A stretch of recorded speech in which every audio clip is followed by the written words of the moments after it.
Perhaps we need some outside universal threat. I occasionally think how quickly our differences worldwide would vanish if we were facing an alien threat from outside this world. And yet, I ask you, is not an alien force already among us?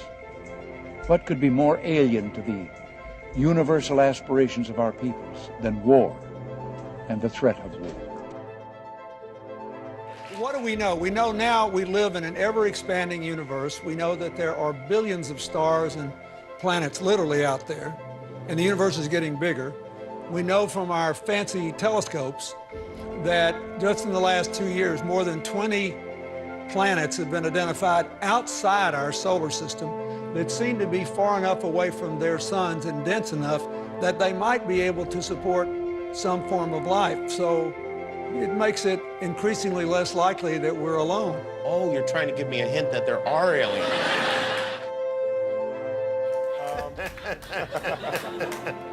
The aliens won't let it happen. You reveal all their secrets. They exercise strict control over us. So did you look? Did you see? Did you explore? I can't reveal anything. Oh, really? Because President Clinton said he did go right in and he did check and there was nothing. Well, you know, that's what we're instructed to say. I don't know when this happened or if it happened. Did you go through the secret files, the UFO documents? Because if I was president, that'd be the first thing I did. You know, it's funny. My daughters asked the very same question. They did? Yeah. Would you be allowed to tell your daughters what was in those files? No. You would not? No. When we had your husband, President Clinton, on this show, he said, I asked him about UFOs in Area 51 and if he looked in, because if I was president, that's the first thing I do. I go right into those files and see what was going on. Right. And he said that he did do that. Yes. And that he didn't find anything. Well, I'm gonna do it again. Yeah, why not? Right? And you know, there's a new name. It's unexplained aerial phenomenon. But I would like us to go into those files and hopefully make as much of that public as possible. If there's nothing there, let's tell people there's nothing there. What if there is something there? Well, if there is something there, unless it's a threat to national security, I think we ought to share it with the public. Greetings, advocates. As you've seen, over the past few years, prominent political figures in America have been publicly asked questions on UFOs. If you listen carefully, their answers have been quite intriguing. Most people perceive these answers to be sarcasm and humour. Quite often the best place to hide the truth is in plain sight, or in some cases, within a joke. They say that many a true word is said in jest. If you took away the laughter, what's being said isn't actually that funny at all. And if you look closer, you'll see more honesty than you might expect. If there was indeed nothing to hide, wouldn't they most definitely say so? But that's not the case here. In fact, what's being said is that they can't tell you. Cue the laughter.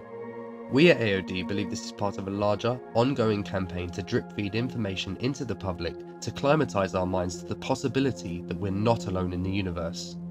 More recently, something seems to have loosened the tap because the drips are falling more rapidly. The Pentagon has been keeping track, or trying to, of the type of aircraft that don't take off and land from conventional airports. We're talking about unidentified flying objects, UFOs. You can laugh about it if you want, but a lot of people are taking this revelation very seriously.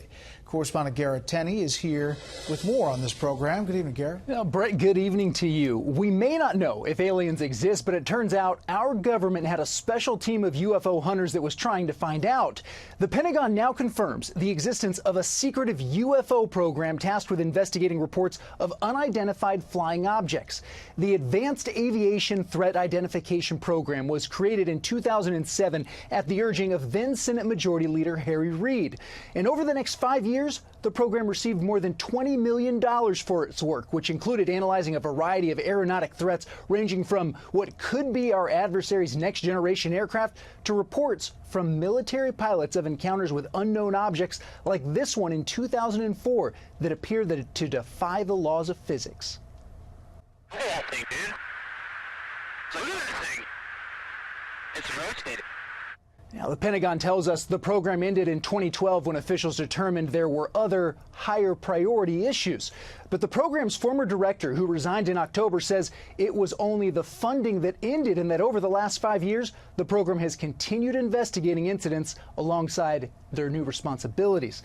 This weekend, Harry Reid said he has no regrets about the program he championed, tweeting in part, "This is about science and national security. If America doesn't take the lead in answering these questions, others will." And this isn't the first time the Pentagon's investigated UFOs. Between 1947 and 1969, the U.S. Air Force's Project Blue Book investigated more than 12,000 UFO sightings, and while most of those ended up having reasonable explanations, 700 sightings remain unexplained. Brett? Cue the X-Files music. After years of an apparent truth embargo, these latest revelations suggest a very real interest in UFOs at the highest level in government, but it hasn't got the reaction that you might expect. The scientific community seem uninterested. Within the UFO community, there's been little excitement. In fact, the announcement has been met with a great deal of skepticism, with many questioning the motives behind the announcement. In the past, the US government have been put under a lot of pressure to disclose such information, but not this time. It came out of the blue. The timing felt off. There is a common belief that we are shielded from the truth because it could shatter our very perception of life. People would lose their minds, religion would be crushed, and there'd be anarchy in the streets. Well, perhaps they were just testing the waters, seeing how the world might react. Who knows? There are some, even within the government, that feel that there needs to be more transparency on this issue, and that we, as a society, are ready for the truth. Several U.S. presidents are on record talking about the UFO mystery. Yeah, Presidents Jimmy Carter, Ronald Reagan both had UFO sightings of their own, but the current presidential campaign might be the first in which UFO disclosure has been championed by a major party candidate. During a recent campaign stop in Las Vegas, the campaign manager for Hillary Clinton told Politics Now host Steve Sebelius that his candidate will try to get to the bottom of the UFO question. George Knapp has that story. I think the American people can handle the truth about this. John Podesta has always been a strong advocate for declassification of government files in general and UFO files in particular. As White House Chief of Staff for Bill Clinton, Podesta helped declassify hundreds of millions of documents, but if there were UFO secrets being held somewhere, they eluded even the president. Podesta returned to the White House as an advisor to President Obama, and on the day he left that job, he sent out a tweet saying his biggest disappointment was the failure to uncover the UFO files. These days, Podesta has the ear of another potential president. He's running the campaign for Hillary Clinton and made it clear to political reporter Steve Sebelius that the UFO question has been discussed. I've talked to Hillary about that. It's just a little bit of a cause of mine, which is that people really want to know what the government knows, and there are still classified files that could be declassified. It wasn't an offhand remark. Podesta has encouraged journalists to ask his candidate about UFOs, and a few have done so. Mrs. Clinton told a New Hampshire newspaper she intends to get to the bottom of the UFO mystery, thinks it's possible the planet may have been visited, and would consider creating a task force to investigate Nevada's Area 51 military base, which became a center of UFO attention more than 25 years ago because of reports that aired on KLAS TV. CNN characterized Mrs. Clinton's remarks as jokes, but Podesta makes it clear he and his candidate are serious.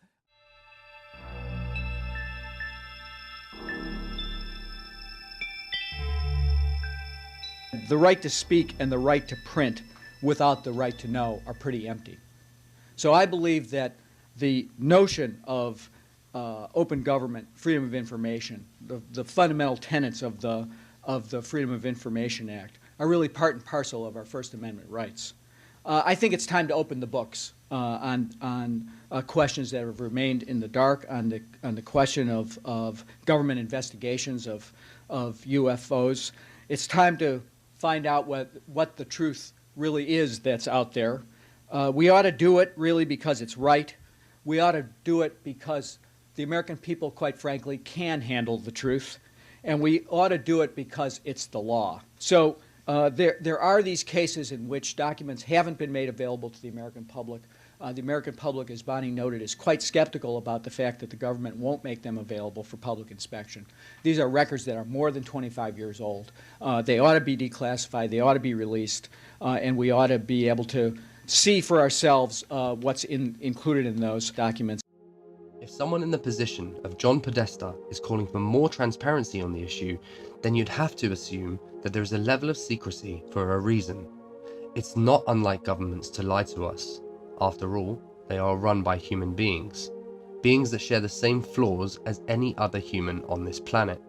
To get an idea of what we mean, look into the Edward Snowden case, Chelsea Manning, MK Ultra, and if you really want to see what governments are capable of, research Operation Northwood.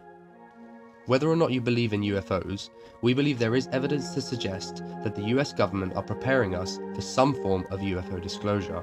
Maybe not in one big announcement as we all might want, but rather by drip feeding us information to maintain the illusion of control and manage the fallout.